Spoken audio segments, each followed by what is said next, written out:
everyone.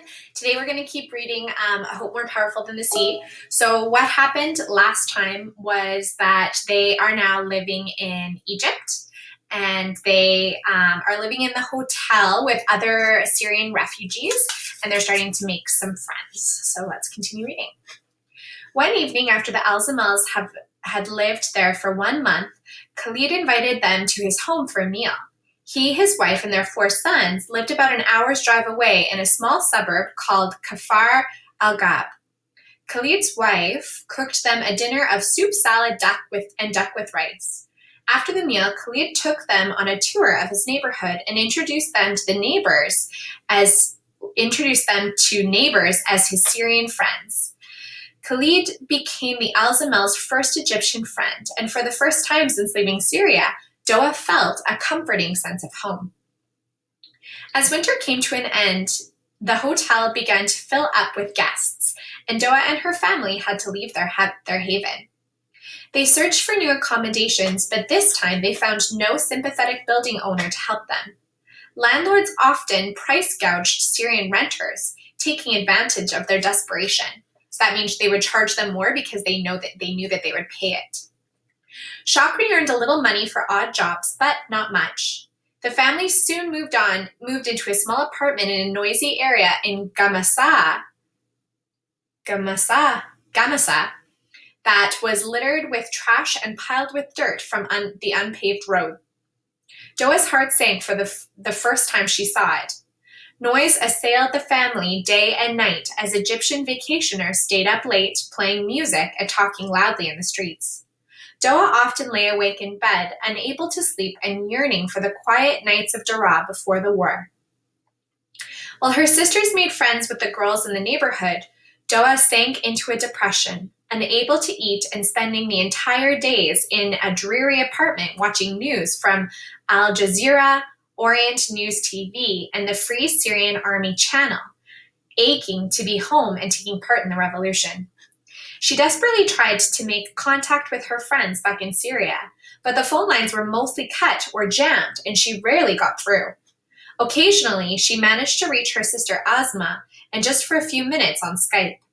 One day, Doa received a message from her sister that filled her with worry. Asma read it out loud clearly to her. "I miss you.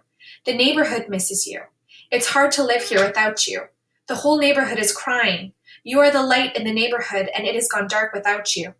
Back home, more people were dying every day, and the supermarkets had almost nothing to sell. Each day, more buildings were bombed to their foundation. Doa begged her father to take them back to Syria where they could make a difference, rather than feeling useless in Egypt. Shakri looked at his daughter incredulously.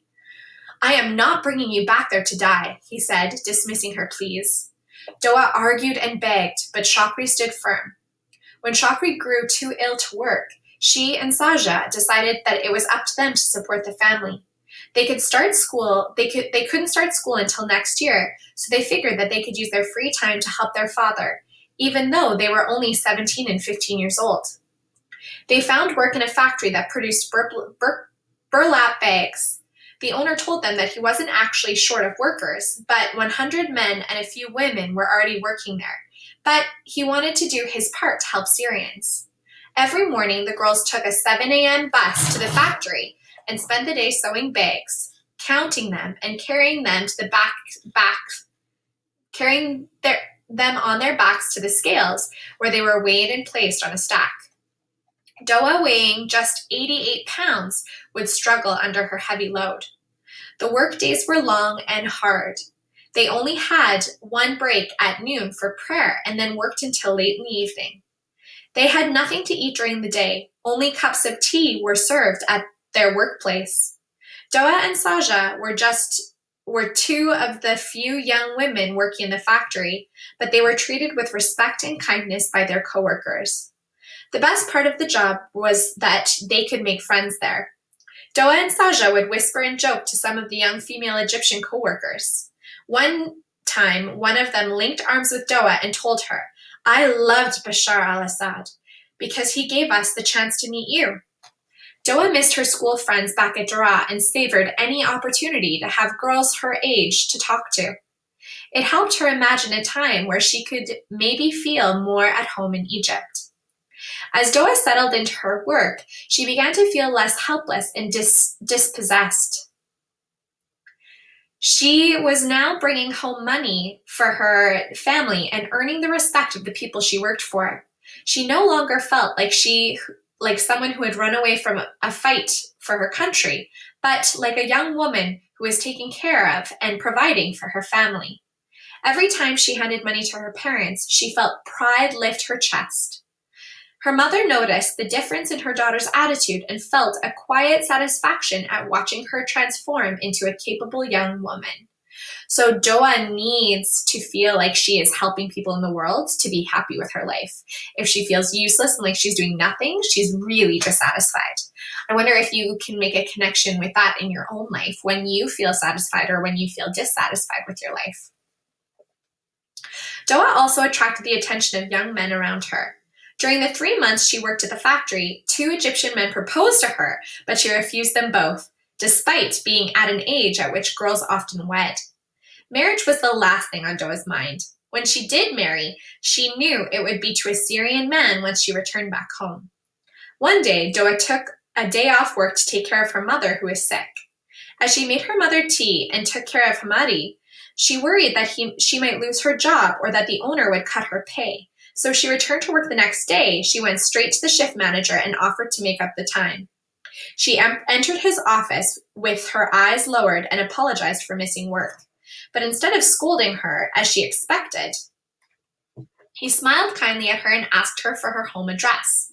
The following evening, the doorbell rang and the shift manager and his assistant stood there bearing a basket of fruit full of sweets and asking for Hannah.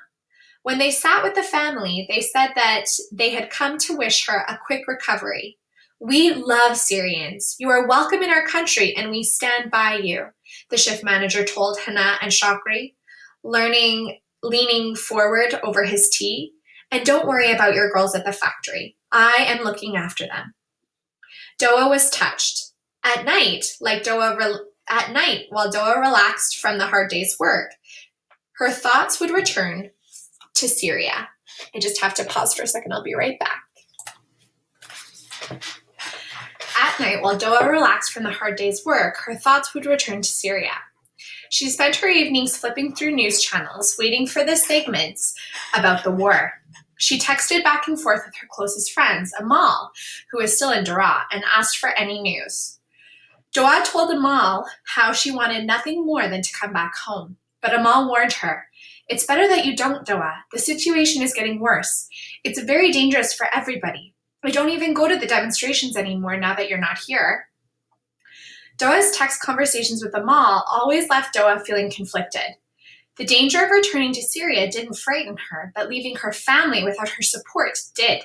She couldn't abandon them. She realized that she was needed here more than she was back there.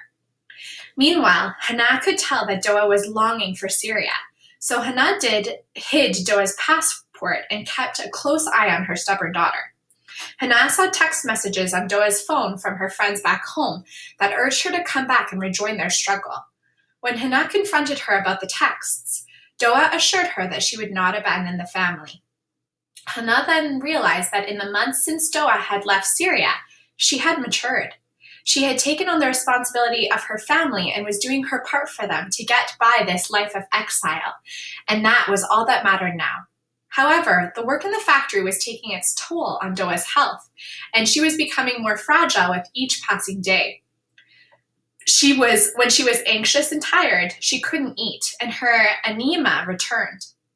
Shakri heard about a Syrian business owner, Mohammed Abu Bashir, who said that he could give all 3 of Shakri's daughters sewing work for $50 each per month, more than they got making burlap bags. They all quickly accepted their new jobs. Mohammed had converted a small ground floor apartment into workspaces for his 10 employees, installing big industrial sewing machines and ironing boards in the bedrooms. Saja and Nawara worked on the sewing machines to make skirts and pajamas, while Doa was in charge of ironing. The girls worked alone in one room and chatted and joked together as they worked. The boss made his rounds several times a day and would often single out Doa for praise. This made her feel useful and appreciated in her job, despite the fact that the girl's paycheck never quite added up to $50 after some mysterious deductions were made by the owner. Though Doa still longed for Syria, after 6 months, she was slowly beginning to find her place in Egypt and was accepting her family's fate. They had just enough income to cover rent, and with food vouchers from UNHCR, they were able to buy ingredients for meals Hannah prepared. They also slowly paid off the debts they owed to those in the Syrian community who had helped them when they first arrived. Doa realized that the longer she stayed in Egypt, the more she felt her old dreams slipping away from her. In Syria, before war, she was on a path to go to university. She still had 1 more year in high school left, but now she had no meaningful way to continue her education in Egypt. The best she could do was attend some classes at a school run by a Syrian teacher during the local school's afternoon shift for refugee students. Doa tried to comfort herself by thinking of the progress she and her family had made in Egypt. While they didn't have much, their situation had improved, and the constant tension that they had felt in Syria began to ease. Little Hamadi, who, when they'd first arrived in Gamaza, would never leave Hannah's side, began to make friends and sleep peacefully through the night, his nightmares and anxiety finally receding. Doa told herself that now all she wanted was peace and happiness and food on the table for her family. Chapter 5. Love in Exile. After 6 months of refugees, the Al-Zamal family was growing accustomed to life in Egypt. Doa's sister, Asma, and her 2 young daughters were now there with them. Asma had left Daraa to join the family when the bombing intensified, turning their neighborhood into a death zone. Asma's husband, however, despite her pleas to him to leave with them, stayed behind to fight with the Free Syrian Army. Growing numbers of Syrians were fleeing the country to stay alive and also finding refuge in Egypt, including Damietta. On weekends, when the Al-Zamals took strolls along the seaside walkway, also known as the Corniche, just like the Egyptian families, passerby clearly saw that they were outsiders, but understood that war had driven them here, and they were accepted. On these walks, the eyes of the Al-Zamals would occasionally meet the eyes of others, and their heads would nod in acknowledgement, as if telling the family, "We feel for you." Syrian women were easily recognizable by the way that they wore their veil differently from Egyptian women. So men would often call out to them, "You are welcome here." And sometimes they would call out in jest, "Will you marry me?" As news from home trickled in, the Al-Zamals accepted that they would be staying in Egypt much longer than they originally thought. Friends from Daraa told them that some of the neighbors had been killed in the struggle, and that their ounce bustling neighborhood was now deserted. Their once bustling neighborhood was now deserted. Not long after Asma fled Syria, her house was hit by a missile, and the house across the street was reduced to rubble. Doa's family worried about their friends who were left behind and sent daily text messages to them, checking to see if they were still alive. Doa searched the news in vain for signs of a break in violence and a return to peace so she could go home. In early May, 6 months after they arrived in Egypt, Doa's 24-year-old cousin, Mizam, had news. Mizam and his wife, who had arrived in Egypt 2 months after the Al-Zamals, lived in an apartment upstairs. One day, he sat next to Hannah, sipping tea, and announced excitedly, "My best friend, Bassam, is coming to stay with us. You'll love him, Aunt Hannah." Everyone who knew him in Daraa did. Bassam was 28 years old, and up until the war, had a thriving downtown hairdressing salon that he'd bought with his own savings. When the war started in Daraa and his business was shut down, he joined the opposition and began to fight for the FSA. Eventually, he was caught. During his 2 months in jail, he was tortured, tied up by the hands and forced to sleep sitting up, deprived of water. Misam suspected that Bassem had endured even worse, but refused to talk about it. When he was finally released, he learned about his brother, also a fighter for the FSA, had been killed while carrying Bassam's ID card in his wallet. Because of this, Bassam was no longer just a guy with a record, but someone that the government had probably registered as an enemy killed in combat. Without valid ID, it was impossible to pass through the army checkpoints that dotted the entire city. Bassam was already under scrutiny after prison, but now his life would be in greater danger every time he left home. Misam had convinced his friend to leave Syria before he suffered the same fate as his brother. Misam had told Hannah that Bassam was due to arrive in the next few days.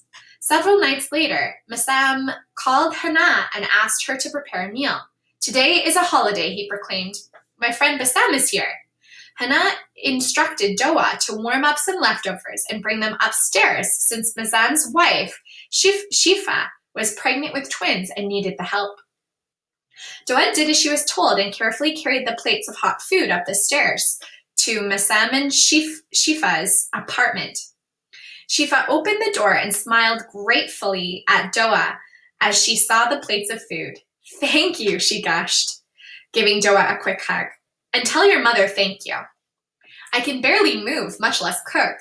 Doa kissed Shifa's cheek and smiled down at her huge belly, then nodded to her cousin Misam, catching a glimpse of the new visitor. The first time that Doa saw Bassam, she was not particularly impressed. Modesty and custom prevented her from looking directly at a strange man.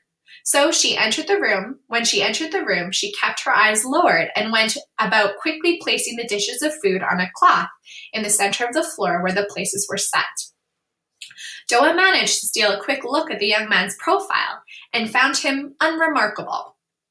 After a few minutes, she excused herself, telling Misam and Shifa that she had to help Asma and her daughters pack because they were moving to Jordan the next day. Since Asma's husband was still in Syria, they had decided to settle back in Irbid to be closer to him. Doa hugged Shifa, left the apartment, and promptly forgot about Misam's young refugee friend. The next morning, Shakri, Doa, and her sisters helped Asma carry her heavy bags down 5 flights of stairs and loaded them into a taxi for a 4-hour trip to the Alexandria airport. Once at the check-in counter, officials looked at Asma's ticket and noticed that it was one way, but she didn't have a visa. They told her that the only way she could leave would be if she bought a return ticket for an additional $500. Asma burst into tears when she heard this news. She didn't have much money. Shakri explained to the airline official that they were poor refugees and that his daughter needed to rejoin her husband. "Let her go and we'll pay later, please," he begged. The airline employee softened when she heard this and said, "You can have 2 days to get money. I'll change your ticket. Just bring the cash." Asma texted her husband in Syria, alerting him what had happened and asking him to wire money, and the family made the long journey back home. Back at the apartment, Doa and each of her sisters grabbed a bag and struggled to haul them up the long flights of stairs to the apartments. Bassam entered the stairwell as Doa, the last in the group, was lifting and dropping the suitcases one step at a time up the stairs. She was wearing a red veil, one of her favorites, and a long flowy dress. Her face was flushed from exertion. "Can I help you?" Bassam asked as he reached out to take the suitcase. Seeing his gesture, Doa held on more tightly to the handle and politely refused. Bassam, struck by the sight of this slight woman, determinedly, that's a hard word to say, hauling a heavy suitcase up the flight of stairs, tried to insist, but that only made Doa more adamant that she could do it herself. "I can manage just fine alone," she said curtly. She wasn't used to talking to men. She didn't know, but she took a lot of pride in her ability to handle her own affairs and hated the idea of anyone pitying her, especially because she was a girl. She wouldn't let a man she barely knew think she was weak. She continued to stubbornly drag the suitcase step by step up to the apartment. Doa didn't think much of the episode, but Bassam was left enchanted. He rushed up to Massam's apartment, breathing hard from his climb, but also out of excitement, and asked, "What is the name of your beautiful cousin in the red veil?" Bassam answered, "That's Doa. I told you that the night you arrived when she brought up food. Or maybe that was Saja. I forget. Is she engaged?" Bassam grinned. "No." Not then thinking twice, he responded, "Neither of them is." "Good. I want her to be mine," Bassam smiled. "There's something about her. She completely captivated me." Bassam shrugged, thinking that his friend had become a hopeless romantic, but glad to see him excited about something. Pursuing Doa would be a good diversion for him, Bassam thought, as he watched Bassam move around the apartment with a new spring in his step. Bassam had been solemn and reticent? I wonder what that means. Probably like withdrawn and quiet, since he'd arrived in Egypt. He wouldn't talk about what happened in prison or the death of his brother. He seemed to want to keep the experience cloistered away and to move on. If courting Doa helped him get by, Bassam would help in whatever way he could. A few days later, Bassam and Bassam packed up a few belongings in their apartment to move. Bassam and Shifa had found a different building that had equally affordable flat for rent on a lower floor, so Shifa could have an easier time getting around once the twins were born. They invited Bassam to move with them. Once they all settled into their new home, they invited the Al-Zamel family to come visit for lunch. When Bassam answered the door, Doa noticed that he had dressed for the occasion, wearing a crisply ironed shirt and dress trousers. His black hair was slicked back with gel, and a pronounced goatee protruded from his trimmed beard, a very modern look. He fixed his dark almond eyes on Doa's the moment she entered the room, and throughout the meal, he kept the conversation animated, making the guests laugh. Doa kept feeling his gaze return to her, as if seeking her acknowledgement and approval. On their walk home, Doa turned to her sisters, asking, "Why was he like that with us?" "I think he fancies you," Saja said, grinning. Thinking that Saja had just an active imagination, Doa made a face at her little sister. The following day, Bassam came to the Al-Zamel apartment for his regular afternoon visit. As Doa made tea in the kitchen, Bassam sauntered in. Leaning against the counter, he grabbed a biscuit from a plate and said, "Hey, Frog," using his nickname for her. "What do you think of Bassam?" Doa gave him a blank stare. She hadn't thought much about him at all. At Doa's silence, Bassam explained, "Doa! Bassam is ridiculously taken with you. He wants to propose to you." Hearing this, Doa set down the teapot she was filling and looked at her cousin in shock. "What? So quickly? He's only met me twice." In traditional Arab culture, when a couple got engaged, they entered into a formal arrangement that allowed them to openly date and then decide if they were meant for marriage. But Doa wasn't interested in any of this. Twice was enough to convince him of his feelings for you. Bassam began to make a case for his friend. "Listen, Doa, Bassam's a hard worker. He was successful back home, he has savings, and here he would be sure to get a good job." Doa shook her head. "Bassam knows nothing about me, and in any case, I'm not interested. Please let him know politely," she said, thinking that would be the end of it. But deep down, Doa was annoyed that with Bassam, thinking that he was the one encouraging Bassam to propose so quickly. She felt put off of what seemed to her like a scheme that her cousin had concocted. She didn't speak to Bassam for a week after their discussion.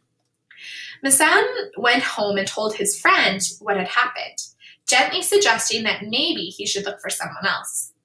Doa was set in her ways, and she had made it clear that she was not interested. Bassam took the rejection hard. According to everyone who knew him, his actions came straight from his heart. He was deeply passionate, whether fighting for his country or falling in love. But he was also fiercely protective of the people he cared about, And from the moment he first saw Doa, he wanted to take care of her. He had arrived in Egypt alone and in grief, and Doa was the first glimmer of light in the dark of his refugee life. In her, he saw a hope for the future. He was immediately convinced that she was the one person who could make him happy. He'd never felt that way about a girl before. He was also confounded by her refusal. Doa was also the first girl to ever turn him down. In the past, girls always approached him. He left Basam's apartment that day upset. Over the next few days, Basam did nothing but sit around in the apartment feeling depressed. Basam and Shifa did their best to console him, urging him to be patient. He couldn't expect a girl he'd just met to accept him right away. However, Basam genuinely believed that Doa and Basam would make a good match, so he offered to speak to Hana on Basam's behalf. She could surely talk some sense into her daughter. Hana was taken aback by the news at first, but she was then reconfirmed for Basam that her daughter was not interested in being engaged to anyone. However, she did promise to talk to Doa about Basam. But when she brought up the subject, Doa was annoyed. I already told Basam that I have no interest in his friend, Mama. And on top of that, no interest in marriage either. Doa had other things on her mind. She was working long hours to support the family, and the rest of the time she was occupied with contacting her friends back home for updates on the situation in Syria. And she had her own dreams for the future that she hoped to get back on track. How can I get engaged to him, Mama? I didn't leave our country just to get married without finishing my studies. Of course, my dear, Hana offered Doa a hug. I understand and support you. Relieved to have her mother on her side, Doa considered the matter closed.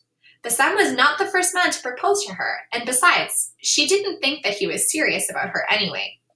The other men who had proposed were not serious either. They had all given up right away once she said no, and she'd gone right back to work at the sewing factory. Basam, however, did not give up. Instead, he began to form a plan. He convinced Basam to give him Hana's phone number so he could speak to her directly. The first time Basam phoned, he explained to Hana that he just wanted her to have his number in case she needed anything. But then he started calling her daily, sometimes asking about Doa, other times merely inquiring about the family. Hana liked Basam, and the more she got to know him, the more her sympathy grew for him. He was smart, strong, devoted, and good-hearted, just like Doa. Hana began to think that he was a perfect match for her headstrong daughter. She knew Doa was stubborn and that it was hard for her to trust people. When Doa was a little girl, that obstinacy and fear that had kept her from making new friends, and now Hana feared it would keep her from the possibility of love. 3 months after Basam and Doa first met, he approached Hana. I saw Doa coming home from work and she looked exhausted. Please get her to stop working, he pleaded. I will give you whatever she is earning to make up for it. Hana had heard how generous Basam was with other Syrians, paying their expenses and buying them what they needed. In the refugee community, people took care of each other, and Hana was touched at Basam's offer to help the family and Doa. What do you think Doa is going to feel when she finds out that he is asking her not to work for her family? Uh-oh. But when Doa found out, she was furious. She hated that someone thought that she was weak. It was crucial to her that people knew she could take care of herself and her family, that she didn't need anyone's help to do so. When Hana told her of Basam's offer, Doa was angry, even though she knew that she was more than exhausted. She was having dizzy spells almost daily and fainted regularly. She often found it difficult to eat after a long day of work, but despite all this, she had no intention of accepting handouts. Basam's offer made her all more determined to carry on with her job. I feel fine, she insisted, trying to ignore the fainting episodes, constant dizziness, and the depression that was beginning to creep up on her. It seemed that everyone in Gamasa knew of Bassam's love for Doa and that she rejected his proposal. He soon became known around town as Romeo Bassam. Doa's sisters liked Bassam and ended up taking his side. They tried to persuade Doa to change her mind and accept his proposal. Even the owner of the factory where Doa worked interrupted her ironing one day and asked, "Why don't you want to marry Bassam?" All of this just made Doa entrenched in refusing him. She hated being told what to do. Doa's outright refusal of Bassam worried Hannah. She feared that Doa's fatigue and depression were making her shut out any possibility of love or happiness. Hannah's once ebullient daughter was now always grim and serious. Hannah knew that she could never force Doa into anything, but felt a responsibility as Doa's mother to push past her stubborn daughter's barriers on this. Hannah had gotten to know Bassam well by now, from all his phone calls and walks in the neighborhood, and she trusted his sincerity. She began to get annoyed with Doa's obstinacy. "He is Syrian," Hannah countered, "and he is a kind person who just wants to help you, Doa. Please, open your heart to him." Doa felt that everyone was ganging up on her.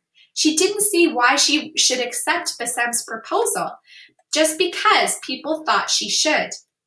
When she found out that he had found a nice ground floor apartment in his building for her family to consider moving into, she felt as if this were all a part of some big plot to make her accept him. She continued to refuse him and to make the best life she could in Egypt on her own. But life was about to get much harder. Doa and her family hadn't been paying close attention to the Egyptian news since they were too busy watching the daily horror show that was the destruction on their own country. But on June 30th, 2013, the first anniversary of the inauguration of President Morsi, mass demonstrations in Cairo and Alexandria against his rule had reached a level that couldn't be ignored. So it seems like while they weren't paying attention, tensions have grown in Egypt, and I wonder what is going to happen to this new safe country that they have found refuge in.